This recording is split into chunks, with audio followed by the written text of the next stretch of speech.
2 நாளைக்கு முன்பு இதே திருச்சி மாநகரத்தில் திராவிட முன்னேற்ற கழகத்தினுடைய மாநில மாநாடு நடந்தது. அந்த மாநாட்டில் நம்முடைய கூட்டணி பற்றி இன்றைய முதலமைச்சர் விமர்சனம் செய்தார். திரு ஸ்டாலின் அவர்களே, அனைத்து இந்திய அண்ணா திராவிட முன்னேற்ற கழகம் தேசிய ஜனநாயக கூட்டணி இணைந்து அற்புதமான கூட்டணியை தமிழகத்திலே அமைந்திருக்கின்றது. வலிமையான கூட்டணி, வெற்றி கூட்டணி நம்முடைய கூட்டணி.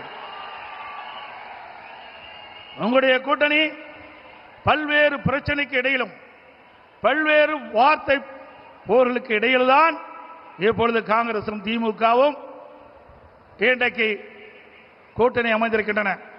கிட்டத்தட்ட 20 நாட்கள் திராவிட முன்னேற்ற கழகமும் காங்கிரசும் வார்த்தை போர். பத்திரிகையில் ஊடகத்தில் வருகின்ற செய்திகள், காங்கிரஸ் திராவிட முன்னேற்ற கழகத்தில் ஆட்சியிலே பங்கு கூடுதல் இட வேண்டும் என்று தினந்தோறும் அறிக்கை, பல்வேறு விமர்சனங்கள், அத்தனையும் தாண்டி கெஞ்சி காங்கிரசுக்கு அடிமையாகி காங்கிரசோடு கூட்டணி வைத்திருக்கிறீர்கள். ஆனால் அனைத்து இந்திய அண்ணா திராவிட முன்னேற்ற கழகம் தேசிய ஜனநாயக கூட்டணி இன்னைக்கு ஒரு அற்புதமான கூட்டணி. எங்கள் கூட்டணியிலே பரஸ்பர உணர்வோடு நாங்கள் இணைந்திருக்கின்றோம்.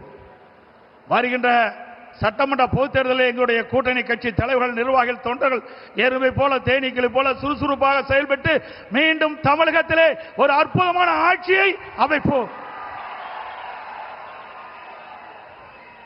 திரு ஸ்டாலின் அவர்களே, நீங்கள் எத்தனை முறை எங்கே கூட்டம் போட்டாலும் நாட்டு மக்கள் உங்களை நம்ப போவதில்லை. கடந்த 2021ஆம் ஆண்டு திராவிட முன்னேற்ற கழகத்தின் சார்பாக சுமார் 525 அறிவிப்புகள் வெளியிட்டீர்கள். 525 அறிவிப்புகளில் 1/4 அறிவிப்பு கூட இதுவரை நிறைவேற்றப்படவில்லை. அத்தனையும் பொய். கவர்ச்சிகரமாக பேசி கவர்ச்சிகரமாக அறிக்கை விட்டு அந்த தேர்தல் அறிவிப்பை இதுவரை நடைமுறைப்படுத்தாத அரசாங்கம் திமுக அரசாங்கம், திமுக கட்சி உங்களை அடையாளம் கண்டுகொண்டு விட்டார்கள். தேர்தல் வந்தால் அறிவிப்பு வரும் திராவிட முன்னேற்ற கழகத்திலிருந்து. தேர்தல் முடிந்தால் அதோடு விட்டு விடுவார்கள். அதுதான் திமுகவுடைய கொள்கை. ஆனால் அனைத்து இந்திய அண்ணா திராவிட முன்னேற்ற கழகத்தை பொறுத்தவரைக்கும் பொன்மனச்செம்மல் புரட்சி தலைவர் காலத்திலும் சரி, இதயம் புரட்சி தலைவர் அம்மாவுடைய காலத்திலும் சரி, கொடுக்கப்பட்ட வாக்குறுதியை நிறைவேற்றுகின்ற கட்சி அனைத்து இந்திய அண்ணா திராவிட முன்னேற்ற கழகம் எங்களுடைய கூட்டணி. ஆகவே மக்கள் ஏமாற்றி ஆட்சிக்கு வந்து இன்றைய தினம் மக்களை வாட்டி வதைக்கின்ற அரசாக திராவிட முன்னேற்ற கழகம் இன்றைக்கு திகழ்ந்து கொண்டிருக்கின்றது. எனக்கு முன்னாலே பேசிகள் சொன்னதை போல தமிழ்நாட்டுக்கும் என்டிஏவுக்கும் தான் போட்டி என்று சொல்கிறார். பாவம், மறந்து போய்விட்டார். அடிக்கடி மறதி திரு ஸ்டாலினுக்கு. திரு ஸ்டாலின் அவர்களே, நடக்க போவது தமிழ்நாடு சட்டமன்ற பொது தேர்தல். தமிழகத்தில் யார் ஆட்சிக்கு வர வேண்டும், யார் ஆட்சிக்கு வரக்கூடாது என்று மக்கள் முடிவு செய்கிற தேர்தல் இந்த தேர்தல். ஆகவே மக்கள் முடிவு செய்து விட்டார்கள். அதனால்தான் எங்களை பற்றி விமர்சனம் செய்ய உங்களால் முடியவில்லை. அனைத்து இந்திய அண்ணா திராவிட முன்னேற்ற கழகம் 10 ஆண்டு காலம் 2011-2024 அற்புதமான ஆட்சி கொடுத்தது. அந்த ஆட்சி காலம் ஒரு பொற்கால ஆட்சி என்று மக்களால் பாராட்டப்பட்டோம். இன்றைக்கு விவசாயிகளாட்டும், தொழிலாளர்களாட்டும், இன்றைக்கு அரசு ஊழியர்களாட்டும் அத்தனை பேர்களுக்கும் அனைத்து கிடைக்கப்பட்ட ஒரே அரசாங்கமாக அனைத்து இந்திய அண்ணா திராவிட முன்னேற்ற கழக அரசாங்கம் திகழ்ந்து என்பதை நேரத்தில் தெரிவிக்க விரும்புகின்றேன். அதே போல திரு ஸ்டாலின் அடிக்கடி பேசுகிறார், எங்கள் கூட்டணியில் இருக்கின்ற அத்தனை பேருக்கும் ஒரே கொள்கை என்று.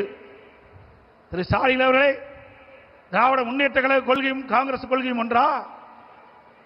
திமுக கொள்கையும் கம்யூனிஸ்ட் கட்சியும் ஒன்றா? திரு திமுக கொள்கையும்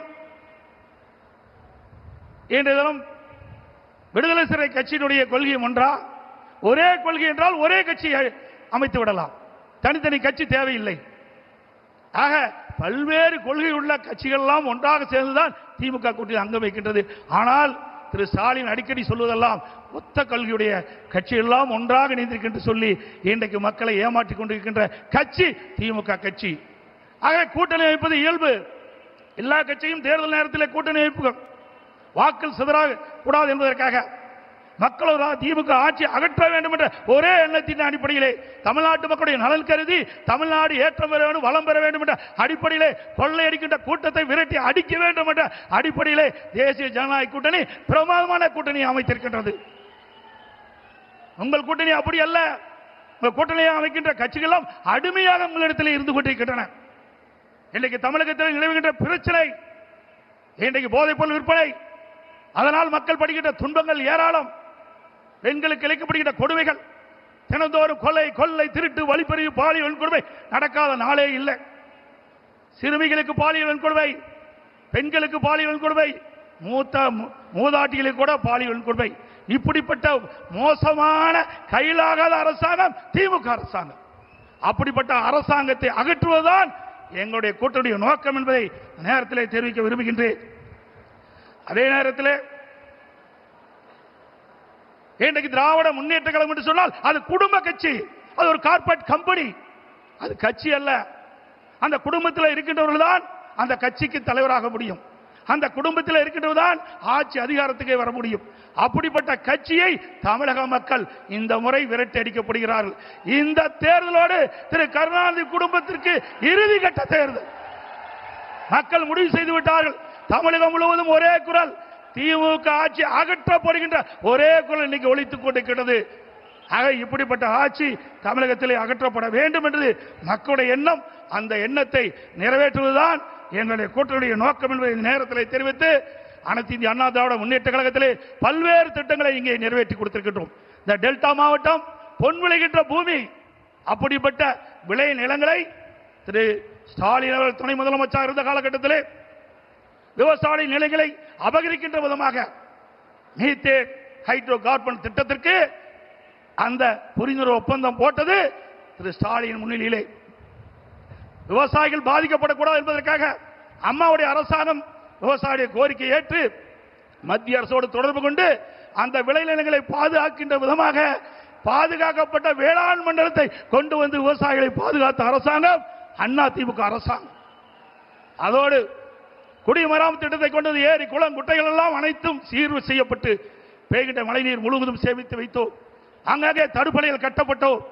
ஆதனூர், குமாரமங்கலம், நஞ்சை போலே தடுப்பணை கட்டப்பட்டது, முக்கம்பிலே தடுப்பணை கட்டப்பட்டது.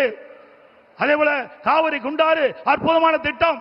வறண்ட பகுதியில் இருக்கின்ற நிலங்கள் எல்லாம் செழிப்பாக வளமாக இருக்க வேண்டும் என்பதற்காக, அந்த பகுதியில் நிலத்தடி நீர் உயர வேண்டும் என்பதற்காக காவிரி குண்டாறு திட்டத்தை கொண்டு வந்தோம். அந்த திட்டத்தையும் முடக்கிய அரசாங்கம் தான் விடியா திமுக அரசு. அதோடு பாரத பிரதமர் அவரிடத்திலே, மரியாதைக்குரிய நரேந்திர மோடி அவர்களிடத்திலே நான் முதலமைச்சராக இருந்த பொழுது ஒரு திட்டத்தை நிறைவேற்ற வேண்டும் என்று அவரிடத்திலே கோரிக்கை வைத்து அவரும் ஏற்றுக்கொண்டார். அதற்கு நடந்தாய் வாழி காவிரி திட்டம் என்ற அற்புதமான திட்டம். மேட்டூர் அணையிலிருந்து வெளியேறுகின்ற நீர் கடலிலே கலக்கின்ற வரை அந்த நதியின் கரை ஓரமாக இருக்கின்ற கழிவு நீர் அந்த நதியிலே கலந்து மாசுபடுகின்றது. அந்த நீரை சுத்தமான நீராக மக்கள் பருக வேண்டும், விவசாயத்துக்கு சுத்தமான நீராக பாய்ச்ச வேண்டும் என்ற அடிப்படையிலே அவரிடத்திலே கோரிக்கை வைத்தேன்.